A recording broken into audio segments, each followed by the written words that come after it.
Welcome to Profitable by Design podcast. Today's episode is one of my favorites. It's about shadow work and the unconscious patterns that shape who we become. My guest today is Steve Purdom. He is the president of Enneagram Las Vegas. In this episode, we discover how understanding motivations and fears improve our relationships and our emotional lives. Steve, welcome to the show. You provide such a wealth of information for us locals here to grow and discover ourselves. Sophia, thank you for having me. The nice thing about the Enneagram is it teaches you about your own personality type, and it teaches you what your motivations are and what your fears are.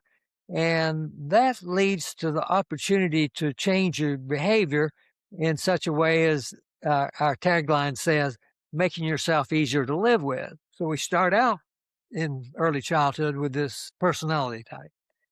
Society then tells us there are parts of ourselves that are not so acceptable.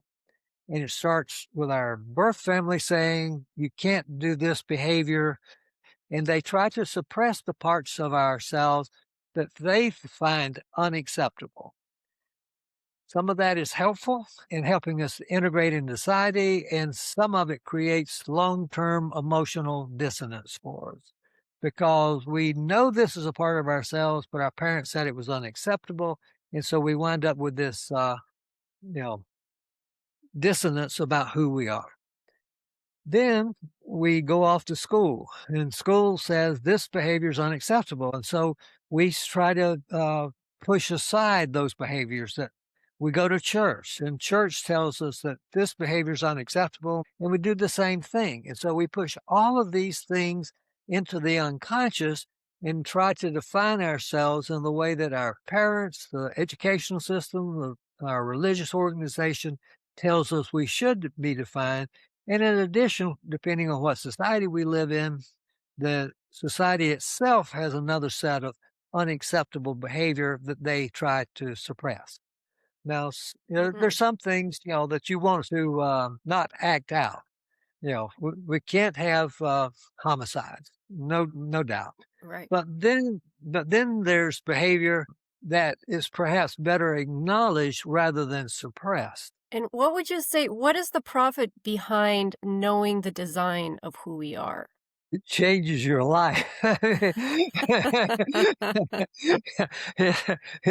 is an immense profit, as I can testify to personally. It just changes your whole life. Things that you used to be emotionally reactive to disappear, and things that you judge in other people disappear.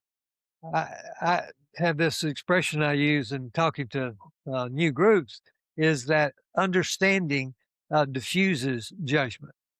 And I think that's absolutely true.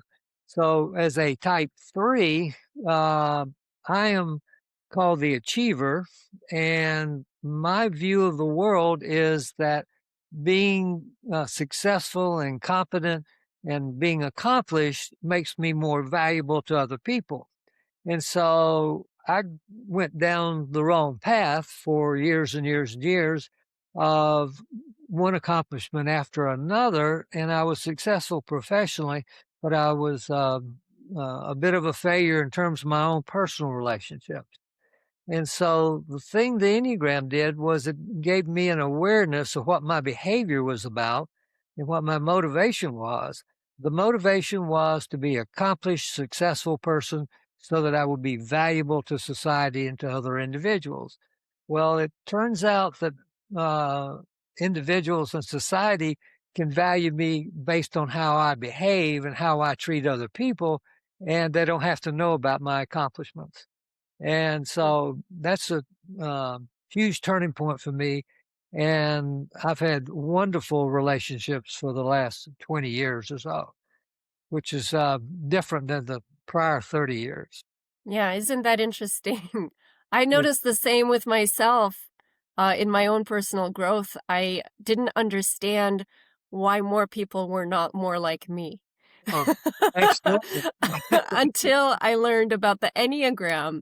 And then I understand how many different worlds are within everyone else. And Right. it has nothing to do with us. It's just a matter of how can we connect with the others, having the understanding of their needs and what you were talking about, their motivations, their fears, we understand that, then we can actually develop healthy relationships. Exactly. I tell people that you're looking at one ninth of reality. And the Enneagram helps you to see how you're sort of fixated on your view of the world.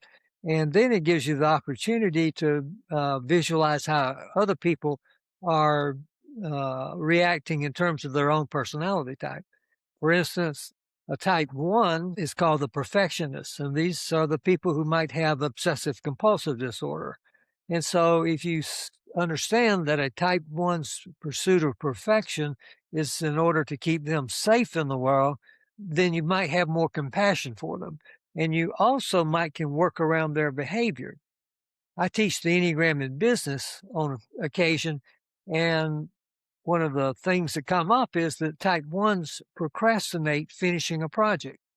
And so I've told them, and if there's a type 1 in the room, I've asked them to confirm this, is that the type 1 doesn't want to finish the project because it's never perfect.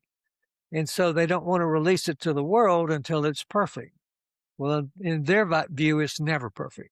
And so it winds up that they're procrastinating, but procrastination is indeed to make for a perfect project. If you have that knowledge, then you can be more compassionate about their procrastination. And maybe if you work to reassure them that the project is perfect enough, you can get them to release their a portion of the project that's necessary for the group. So that's just a simple example Right. of how the Enneagram can help you in your relationships with others.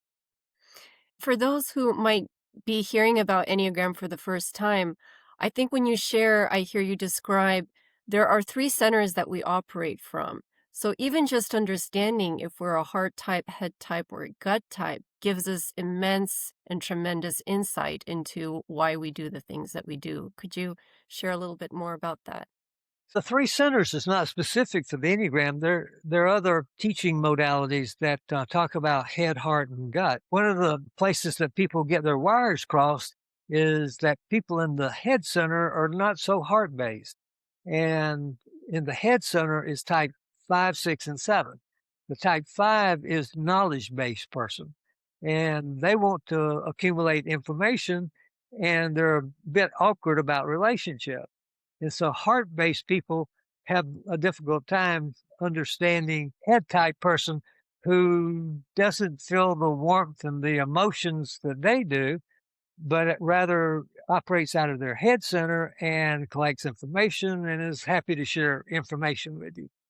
And so uh, it doesn't mean that one is right or wrong. It just means we have two different styles of interacting with the world. And then the gut center interacts in a different way. The gut center individuals have this sense of knowing inside of their body. I've heard a type 8 say this is that they would just know what the answer is to a problem and that they didn't need a lot of data to make that decision.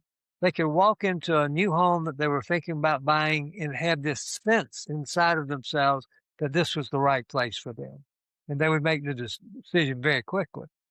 A person in the head center needs to know the square footage of the house and the price per square foot and what the taxes are, what the what the electric bill is, et cetera, et cetera. So the head person will collect all this data, whereas the gut person will again just have this sense of knowing that this is the right place. The types that are in the gut center are 8, 9, and 1, and the types in the heart center are numbered 2, 3, and 4, and the types in the head center are numbered 5, 6, and 7.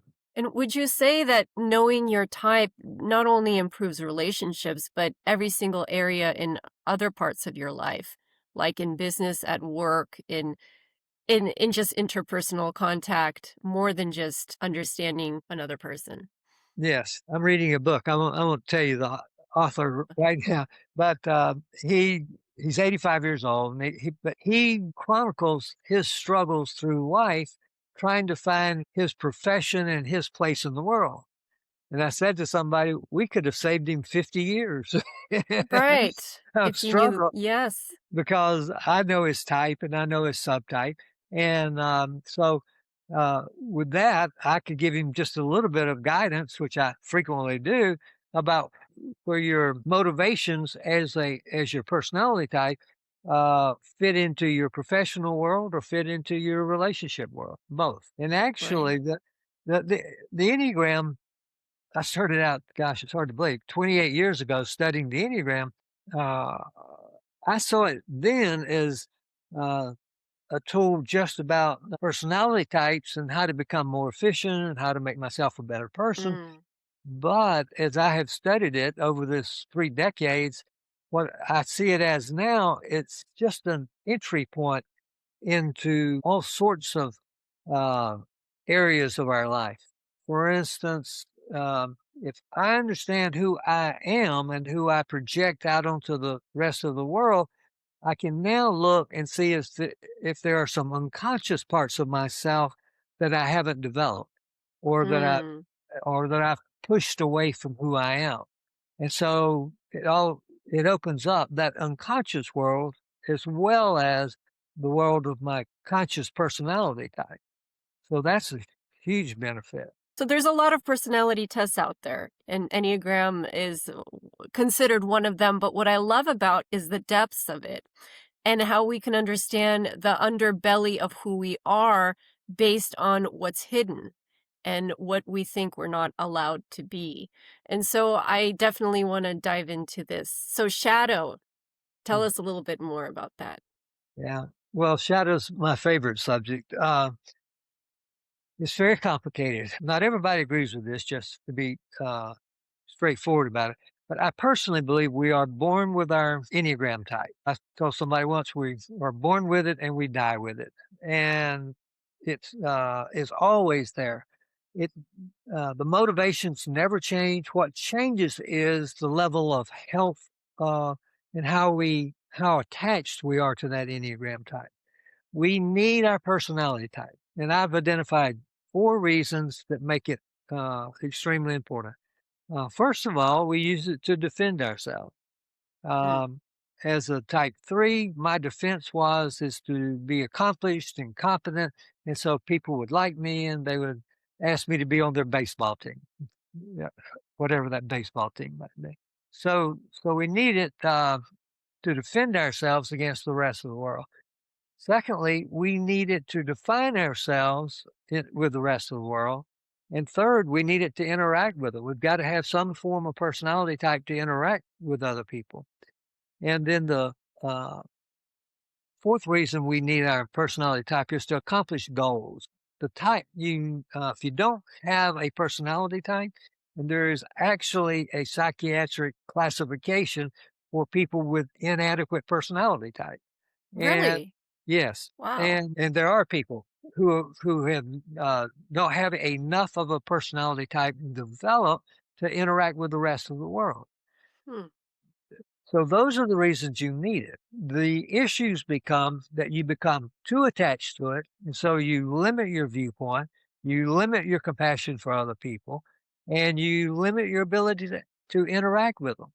And so as you get older and not quite so focused on finding a partner and raising children and buying a home and having a profession, and you begin to look at yourself from a more spiritual point of view, then the Enneagram comes along and helps you to see that you've been interacting with everybody from this personality type, and yet there is a broader way to interact with them where you're not so defensive and you don't bring in the skill sets of your personality type to protect yourself, and you allow people to get closer to you and to be more vulnerable to them. If you'd like the companion visual guide, The Shadow Side of the 9 Enneagram Types, link is down below. So we push all of these things into the unconscious and try to define ourselves in the way that our parents, the educational system, our religious organization tells us we should be defined. For instance, sexuality, depending on the family, the religion, the society that you're in, has all sorts of emotional intensity to it. And some of those areas simply say ignore it, deny yourself it, uh, you know, keep it out of your life. Don't. be careful about how you dress, how you present yourself. Mm, Well, mm. what happens is if that's the case, then young people, and we have an example of that in Las Vegas at the moment, is the uh, electric daisy. You Oh, know yeah, the EDC, yeah, the EDC electric Daisy yeah, Carnival. Daisy Carnival, yeah. Yeah. So in Las Vegas, we had this huge gathering of young people who are r- ripping off all of these prohibitions that society has placed on them and acting out. And unfortunately, that has led to some problems with drug use and promiscuity. And so rather than simply giving them a mandate to avoid their sexuality, perhaps a better way to interact is to talk them through what is appropriate for them and help them to come to some sort of mature visualization of how they want to deal with their sexuality. Mm, Because if you don't do that, then they will act it out in ways that is not in their best interest. And right. we're doing that in Las Vegas as I speak. Yeah.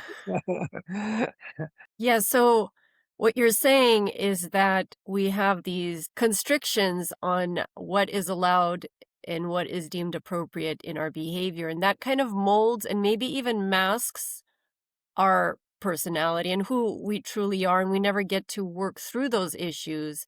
And so as we go through life, they probably get to be bigger issues because we don't address them. That is exactly what I'm saying, is that uh, I would go so far, Sophia, as to say is if you don't incorporate who you are in total, uh, I am a compassionate, caring person. I also can have anger. Mm, And those two things might seem incompatible, but that's not the case. And you need to acknowledge both. I can be passive and kind, but I can't have the feelings of anger. If I acknowledge that, then I can now decide how am I going to handle the feelings of anger.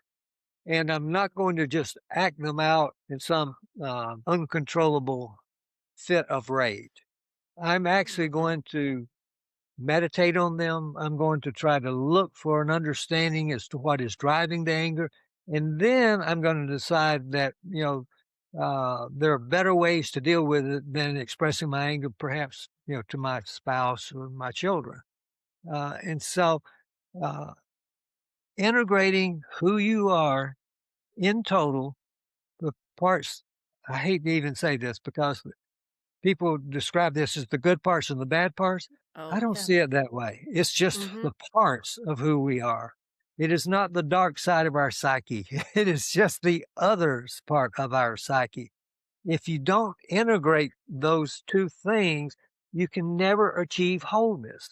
And I mhm, personally believe that if you don't achieve this wholeness of emotional uh, unification, then you can't achieve spirituality. And mm. I believe that a lot of our spirituality is simply a resolution between the conscious part of who we are and the unconscious part of who we are. So, Yeah, that's so interesting. So somebody who's living their entire lives in probably in denial of this other side of them, the unconscious side of them. How do they start digging it up? Like what is the process? So many people don't even know they have this other part of them. mhm. How do they start discovering it? There's a couple of things. One is we tend, if we have parts of ourselves that we're in denial about. I'll give you an example. I don't know why I keep going back to type ones, but I have a friend who is a type one. And type ones have a great deal of anger, but the type one wants to do the right thing. And so they say, well, even though I'm angry at this person, that is not the right thing. That's not how I should live Mm, my life. And so they need to find some way to deal with the anger. What they do a lot of the time is just simply suppress it. And so it's always hanging around. I call the unacceptable parts, I say that they are stored in a storage unit. because they do not go away. They are always there. Okay, so this friend of mine, who is very religious, very uh, spiritual person, watches UFC cage matches. Oh, wow.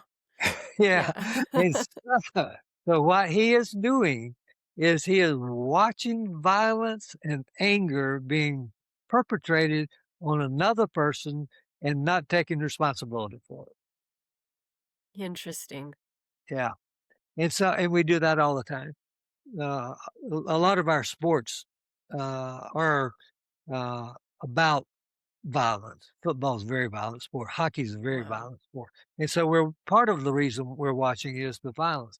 And so, um, to answer your question about how do we identify it, uh, for my type 1 friend, he should ask himself, why do I want to watch cage fighting? It just seems totally out of character for him.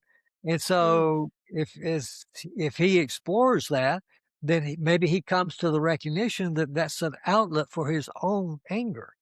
And so now he can say, huh, gosh, maybe I am angrier than I think. And maybe if I acknowledge it, then I'll have compassion for it for myself. And I'll also be more appropriate in how I express my anger or what avenues I can use to deal with my anger. So that's one way. So the other thing is, uh, we project our unconscious onto other people. Uh, I'm not arrogant. Uh, Brad Pitts is arrogant. He's so arrogant. What's happening is I don't like the arrogance inside myself, and Mm. so I project that onto Brad Pitts, and he might be the most wonderful person in the world. But he looks like he could be arrogant, and then I can rant about how arrogant he is without ever acknowledging where the source of this is. And we do that in all sorts of ways. I Mm. mentioned type fives being database people. Type fives think there's two kind of people, smart people and not so smart people. And so you will hear type fives rant, ooh, that guy doesn't know anything. He is not very smart. What is happening in that situation, and I can walk you through this for all 9 types, is that he does not like the part of himself that is not knowledgeable, and is, Mm. rather than recognize that that is a piece of him, he does not know Mandarin Chinese, probably.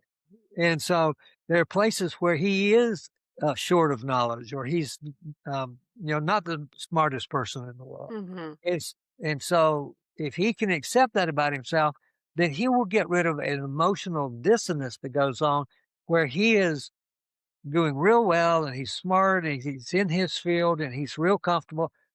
And then he wanders off into a field where he's not knowledgeable and feels anxious about it. Hmm. He thinks his uh, knowledge base makes him safe. He thinks his lack of knowledge makes him vulnerable and at risk. And so, if he can acknowledge that and recognize that both parts belong to him, then he doesn't have to talk about anybody else not being smart. He, Hmm. he never, he will never judge them again if he gets acknowledgement of the whole person that he is. And what is that process though? Like, how do you bring him to the water? And where does Enneagram help somebody to discover Yeah. that part of Well, themselves? the first thing is uh, one of the nice things about the Enneagram is you can get working knowledge within a fairly short period of time. I'm going to teach a group of 12 people who are new to the Enneagram tomorrow. Actually, it's 14. We got 2 more. And so that's the beginning, is find somebody who knows the Enneagram who can teach you the Enneagram. Then you need to do some work on your own, where you read books on the Enneagram, attend further meetings on the Enneagram, interact with people in this our very large Enneagram community, and and we do meetings several times a year. So Mm. in our community, it's readily available. Once you learn your personality type and you get a understanding of how your behavior is driven by the emotions of your type, then you almost immediately get some degree of self-awareness. Big help. And the other thing that I tell people is if you are emotionally reactive to someone else, those emotions are inside of you. Like, I have a great example. I built this website 16 years ago, and it says on there, own your emotional reactivity. And I Mm, didn't fully understand shadow when I wrote that, but I got it right. Is mm, uh, our emotional reactivity belongs to us. And so if you start from that premise, then you will quit assigning the responsibility for how you feel to other people. That is huge. If you can do that, then it truly changes your world. mm. The emotional reactivity will go away. And so you shared with me a picture about the shadow. Should I pull it up and would you like to Please, go through please. it? Yeah. Okay. Yes. And Okay. I actually did this once again in my own self interest, is to try to help me visualize it.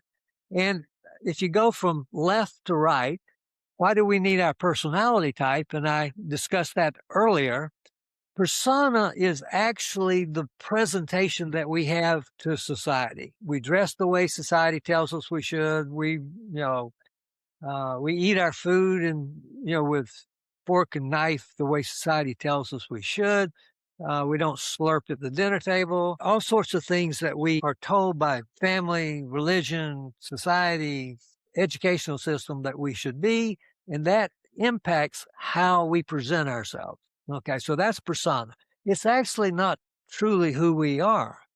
Uh, and then, so with all these influences trying to push parts of ourself away, I put that into the storage unit for the unacceptables. And those things need to come out. And if they don't, then the era in the middle shows that they will become a projection onto other people. We'll blame other people for having this behavior that we haven't acknowledged as ours, or it'll come out in bad behavior. For instance, sexual promiscuity or drugs or even watching violent cage fighting. I'm not sure that's in the best interest of any of us to be watching that. Mm. And so uh, this is just a visual to put all those things together in one place. Yeah, it's really great. It helps you understand the process, like why this happens. And that storage unit is a really great analogy. I mean, we have big storage units that we never even talk about. So, And it carries a tremendous amount of energy also. And I've seen cartoons where, there'd be somebody in a confined space and the walls would be poking out because they were running into the walls trying to get out of that space, a ghost or something. right. And I couldn't quite get that visual in my storage unit, but in my mind, this storage unit is just filled with energy. Now, some of that energy is very helpful, and it would be great to release it. Might lead to creativity, for instance, that we don't otherwise have. And so there are all sorts of positive values of the parts of ourselves that we have denied. If you want authenticity and wholeness and completeness, you have to have both. There are lots of people who have written on shadow, and I can give you a few names. Uh, Sure. Robert Robert Johnson, he wrote a book, "Owning Your Shadow: The Dark Side of the Psyche." And as Mm, I mentioned earlier, that's not my favorite word, but Robert Johnson is one of my favorite authors. He is a Type 5. He accumulated a huge amount of information, and he shared it in his books, and he understands the shadow completely. mm, And and then another person is Connie Zweig. She wrote a book called "Romancing the Shadow," Mm. And then James Hollis has written 15 books. He is one of my favorite people. And reading any of his books, he will reference the shadow in any of his books. Mm. Uh, Also, Robert Johnson wrote a second book called The Golden Shadow. And so he was talking about what I mentioned earlier is how the emotional parts of ourselves that we've disowned can actually be very positive and very helpful in our lives. You are the president of Enneagram of Las Vegas. I just wanted you to share your mission, how you started this. You provide such a wealth of information for us locals here to grow and discover ourselves. I started Enneagram Las Vegas 16, 17 years ago, and I'd studied the Enneagram before coming to Las Vegas and was looking for community to share the information with other people and to share my own personal journey with them also. And my first attempt to find somebody, I asked the International Enneagram Association and some Enneagram teachers by the name of Riso and Hudson to give my email address to anybody with a Las Vegas address. And I got two people. That's how, so the first meeting was three of us. And we had a meeting in February of this year, and we had 150 people in attendance at that meeting. So we have grown over the last 16 or 17 years. Wow. The reason I started Enneagram Las Vegas is I wanted a community in which I could actually pursue my own personal growth. And people have thanked me on occasion, and I tell them they shouldn't thank me because it was in my own self interest to start the community. I'm surrounded by people who are looking for more self awareness, and they simply facilitate the process for me. And it has certainly become far more than I envisioned when I began with that first meeting with two other people. But I think it's certainly had a huge impact on my own life, but I think it's had an impact on the community in Las Vegas also. Well, this has been really great, Steve. Thank you so much for sharing your nuggets of wisdom with us. And so, if people are in Las Vegas, they're welcome to join, obviously, these workshops. And then we also have an annual conference that people fly into. Would you like to say a little bit more about that? Yes, this will be our third year, and we call it the Gathering. And what we're trying to do is to gather people who are like-minded and who want to embrace the Enneagram as a tool to help them in their own self-development. And this conference is going to be the best one we've had. We've got 10 outstanding speakers. Almost all of them are authors. They know the Enneagram and they've taught it for years. It's going to be 2 days, and it's September the 11th and September the 12th. The fee for it is $200, which is exceptionally low because it's being subsidized. Yeah, Oh, look yeah. on our website, Enneagram Las Vegas, and you can see what's scheduled. And we welcome you. But most of our meetings are free. And any other last thoughts you'd like to share? I wish the best for everybody. And I think the Enneagram is a tool that you can learn that it will make your life work better and make your relationships better and will give you more peace of mind, less anxiety. And so I decided to spend the rest of my years teaching the Enneagram to as many people as possible. And you're welcome in our community. Thank you so much, Steve. Thank you, Sophia.